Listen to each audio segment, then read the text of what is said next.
नमस्कार विद्यार्थी मैत्रिणींनो, आज आपण इयत्ता 10वीचा जो प्रश्न क्रमांक 6 तुम्हाला अशा पद्धतीने सांख्यिकी माहिती दिली जाते आणि त्या माहितीच्या आधारे जोड स्तंभालेख किंवा साधा स्तंभालेख किंवा रेषालेख, बहुरेषालेख अशा पद्धतीचे आलेख तयार करायला होतात आणि त्याच्यावरती तुम्हाला प्रश्न विचारले जातात आणि असा मिळून हा 6 गुणांचा आपला प्रश्न असतो की आपल्याला इथं जर 6 पैकी 6 गुण मिळवायचे असतील तर आलेखचं प्रमाण कसं घ्यावं, त्यानंतर कोणत्या कारण आलेख फार महत्त्वाचा आहे.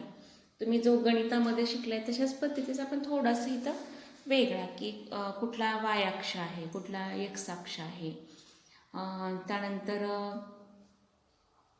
बाकीच्या ज्या गोष्टी आहेत, वर्ष कुठं लिहायचं, टक्केवारी कुठं लिहायची, हे सगळं माहिती असणं फार गरजेचं आहे. आणि तुम्हाला तिथं प्रमाण वगैरे आलेख कागदावर तिथं लिहावं लागतं. तर तिथे तुम्हाला प्रश्न काय विचारला आहे त्यांनी की खाली दिलेल्या माहितीच्या आधारे जोड स्तंभालेख तयार करा आणि प्रश्नांची उत्तरे लिहा.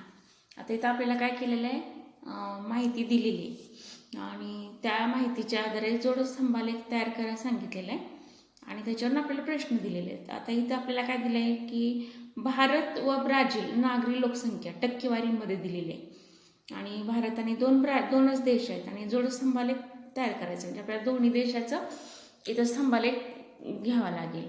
मग आपल्याला काय करावं लागेल, इथं सुरुवातीला वर्गामध्ये सुद्धा आपण आलेख घेतले होते, त्या तुम्हाला लक्षात येईल की आपण इकडे टक्केवारी घेतो की 1 सेमी बरोबर 10% आकडेवारी बघायची आणि पॉईंटमध्ये जे आकडे आहेत, आता आपण पॉईंटमधले आकडे आपण तिथं मांडताना सरळ करून घेतले तरी चालतात. आता तिथं 32.1 आहे, आपण सांगितलं की 32.5च्या पुढे संख्या असेल तर आपण 33 करणार, परंतु 32.5च्या आतली संख्या म्हणजे इथं आपण 32च ठेवणार, म्हणजे इथं आपण मानात करून ठेवायचं. तर तिथं 32.5 आहे, मग इथं 33 येणार. इथं 32.8 आहे, मग इथं 33, म्हणजे असं पॉईंटमध्ये न घेता आपण त्याची सरळ अंक करून घ्यायचा आणि मग आपल्याला आलेख काढणं सोपं जातं. मग आलेख काढत असताना जे प्रमाण आहे 1 सेमी बरोबर 10% म्हणजे जे प्रमाण दिले ते टक्के आपल्याला तिथं चौकोनामध्ये लिहावं लागेल. आता इथं काढत असताना आपल्याला काय करायचं की हा जो आहे इथं त्या आलेख नाही आहे पण एक आपलं उत्तर म्हणून त्यांनी दिलेलं आहे. हा अक्ष असं काढावं लागेल तुम्हाला. इथं बाण आपण शिकलेलो आहोत, इथं य अक्ष, इथं क्ष अक्ष खालचा, इथं वर्ष दिलेलं आहे आणि इथं आकडेवारी आपण घेतलेली आहे की 1 सेमी असेल काय असेल ते तुम्ही ठरवलेलं असेल आणि बरोबर मग इथं पण बरोबर आहे 1 सेमी बरोबर 10% घेतलेलं आहे इथं. मग आता इथं सुरुवातीला आपण 2015चं 3 साल तुम्हाला इथं लिहावे लागतील खालच्या लाईनमध्ये. 3 साल इथं लिहायचे 2015, 2016, 2017 आणि आता मग दोन्ही देशाची आपल्याला टक्केवारी इथं बघायची. आता इथं भारताचे किती आहे 32.1, मग 32.1 कुठं आहे भारत आपला आहे, तर तिथं सूची तुम्हाला तयार करावी लागेल आधी जोड स्तंभालेख करताना की दोन चौकोन असे तयार करायचे. त्याला मग डिझाईन वगैरे काढली तरी चालते तुम्ही. मग इथं ब्राझीलला जरा डार्क आहे आणि भारत आहे तो फेंटनं दाखवलं आहे. आता भारतचं किती आहे 32.1, मग आपला भारत आहे तो फेंट आहे. मग इथं बघा 30च्या वरती बरोबर 2 रेषा बरोबर, इथं मग जे आहे ते 32 आलं आणि ब्राझीलचं किती आहे 84.7, म्हणजे इथं 80च्या वरती 4 रेषा म्हणजे 84. म्हणजे अशा पद्धतीने दोन्ही देशाचे आपण आलेख एकमेकाला जोडून अंतर ठेवायचं नाही, ह्यालाच आपण जोड स्तंभालेख असं म्हणतो. परीक्षेमध्ये जर तुम्ही हा जोड स्तंभालेख व्यवस्थित काढला तर तुम्हाला इथं 3 पैकी 3 मार्क मिळतात. तुमच्या प्रमाण पण लिहिणं फार महत्त्वाचं आहे, प्रमाणाला 1 मार्क असतो, त्यासाठी आलेख काढताना बारीक सारी गोष्टी लक्षात ठेवणं फार गरजेचं आहे. आता याच्यावरचे जे प्रश्न आहेत ते प्रश्न बघूया आपण. ह्याच्यामध्ये सुद्धा तुम्हाला 3 प्रश्न विचारले असतात, म्हणजे आलेखाचे 3 मार्क आणि याच्यावरचे 3 मार्क म्हणून 6 मार्काला हा प्रश्न असतो. आता पहिला प्रश्न काय विचारला आहे, प्रश्न आलेखावरचेच असतात की भारताची 2017ची नागरी लोकसंख्या टक्केवारी किती आहे. तर तिथं आपण बघितलं आहे चार्टमध्ये की 32.8% आहे. तर कोणत्या देशाची नागरी लोकसंख्येची टक्केवारी जास्त आहे. जर जोडस्तंभाचा आपण जोडस्तंभालेख काढलेला आहे, तर जोडस्तंभालेखाचा जर विचार केला तर ब्राझीलचा स्तंभालेख भारतापेक्षा प्रत्येक वर्षी उंच आहे. त्यामुळे ब्राझीलची टक्केवारी कशी आहे, जास्त आहे. दोन्ही देशाच्या नागरी लोकसंख्येचा कल काय दर्शवतो आपल्याला, आता काय नेमकं असा पद्धतीचा एक प्रश्न असतो. त्यावेळेस तुम्हाला आलेखाचं निरीक्षण करून त्याच्यावरचं उत्तर द्यावं लागेल. की ब्राझीलमध्ये नागरी भागात राहणाऱ्या लोकांची टक्केवारी अधिक आहे, पण ती फार काही वाढत नाही. या उलट भारतात नागरी भागात राहणाऱ्या लोकांची संख्या कमी आहे, पण ती ब्राझीलपेक्षा अधिक दराने वाढते आहे. म्हणजे ब्राझीलमध्ये प्रमाण जास्त आहे नागरी लोक टक्केवारीचं, पण ती काही फारसं जर त्यांची टक्केवारीचा आकडा जर बघितला आपण जो 84-80च्या रेंजनं आहे तो काय आपल्याला फारसा वाढताना दिसत नाही. परंतु याउलट भारतात राहणारे लोक जे नागरी भागात राहणारी लोकसंख्या कमी आहे, परंतु त्याचा दर जो आहे वाढतात तो कसा आहे प्रत्येक वर्षी जास्त आहे. आता इथे तुम्ही जर पाहिला तर दर थोडासा वाढलेला आपल्याला दिसतो. ब्राझीलचं तसं नाही, 84.7 आहे, 84.9 आहे, 85.1 म्हणजे हा जो आहे तो वाढता कल जास्त काही नाही आहे. जर आपण इथं आकृतीमध्ये पाहिलं तर ह्या 84च्या पुढं किंवा 85च्या पुढं आकडा गेलेला नाही, परंतु भारताचा वाढता आहे की सुरुवातीला 32.1 आहे, नंतर 32.5 आहे, 32.8 आहे, म्हणजे वाढता दर आहे इथं, असं आपण तिथं सांगू शकतो. म्हणजे तुमचे इथं 6 पैकी 6 मार्क मिळतात तुम्हाला. आता त्यालाच प्रश्न क्रमांक 6आ असतो की खालील आलेखाचे वाचन करा आणि प्रश्नांची उत्तरे लिहा. इथं तुम्हाला हा पण 6 मार्काला, मग तुम्हाला जो वरचा एक प्रश्न सोडवायचा असतो किंवा आ सोडवायचा असतो, दोन्हीपैकी एक सोडवायचा असतो.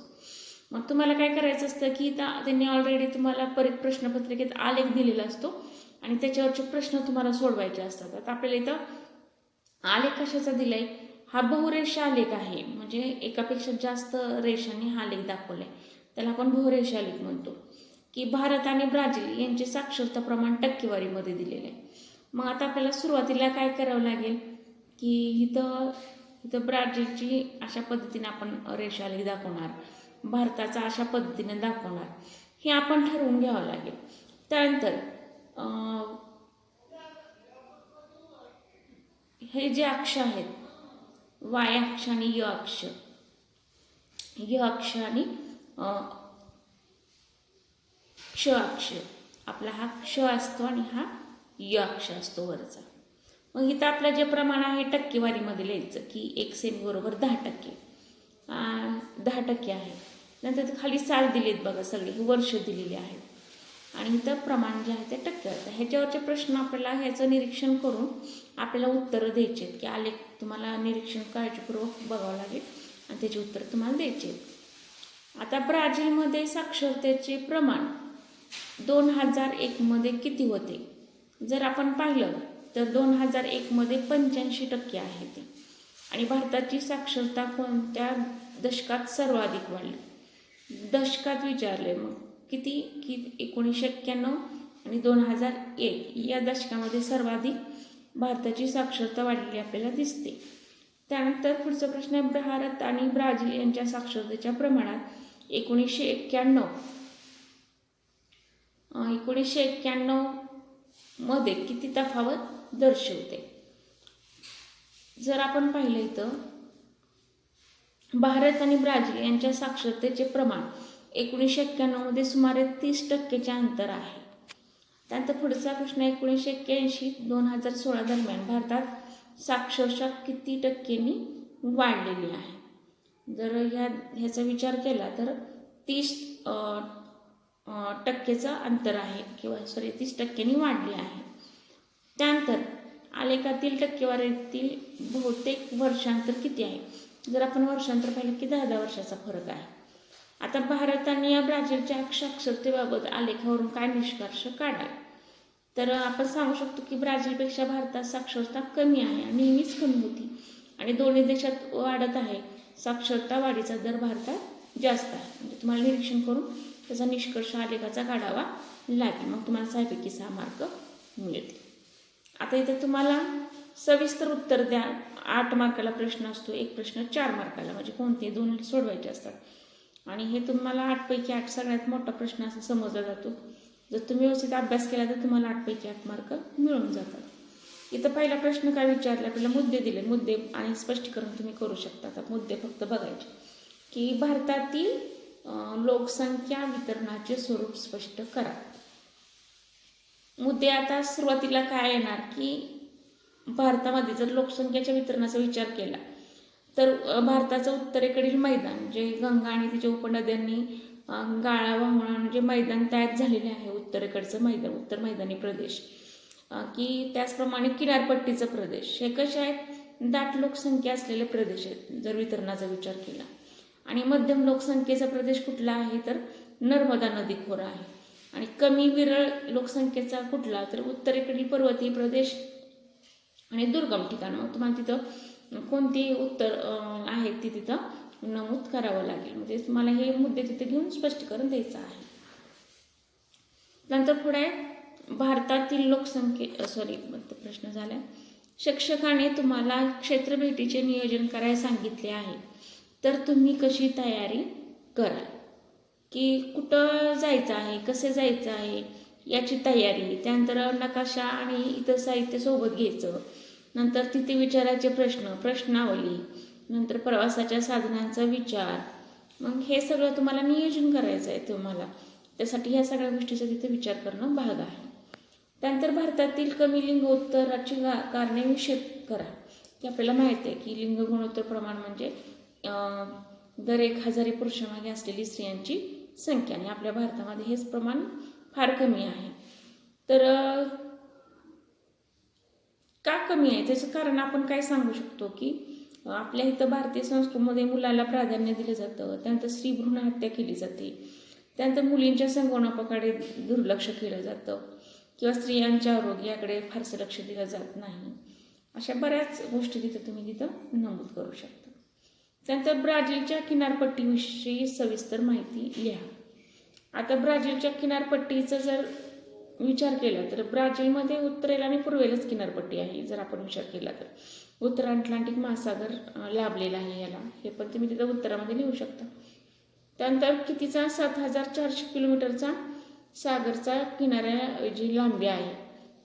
त्यानंतर त्रिभुज प्रदेश एक नाही, जसं आपल्या भारतामध्ये गंगा किंवा ब्रह्मपुत्रा आणि त्यांच्या ज्या नद्यांनी वाहून आलेला गाळा आहे त्यापासून सगळ्यात जगातला मोठा त्रिभुज प्रदेश तयार झालेला आहे. परंतु ब्राझीलच्या किनारपट्टीवर असा कोणताही प्रदेश नाही.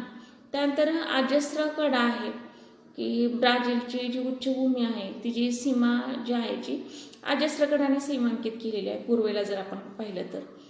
त्यानंतर लोकसंख्या सघन, की लोकसंख्या सुद्धा अतिशय दाट स्वरूपामध्ये याच भागामध्ये किनारपट्टीवर दिसते. नागक्षेत्र सुद्धा जास्त याच भागामध्ये आहे. म्हणजे किनारपट्टीविषयी माहिती सांगू आपण शकतो. तर भूगोलाचा आज आपण म्हणजे अशा पद्धतीने प्रश्नपत्रिका येते तुम्हाला, तर त्याचा अभ्यास करा, मुद्दे व्यवस्थित लिहायचे आहेत आणि पुढच्या तासाला आपण एक नवीन भागासह भेटूया. धन्यवाद.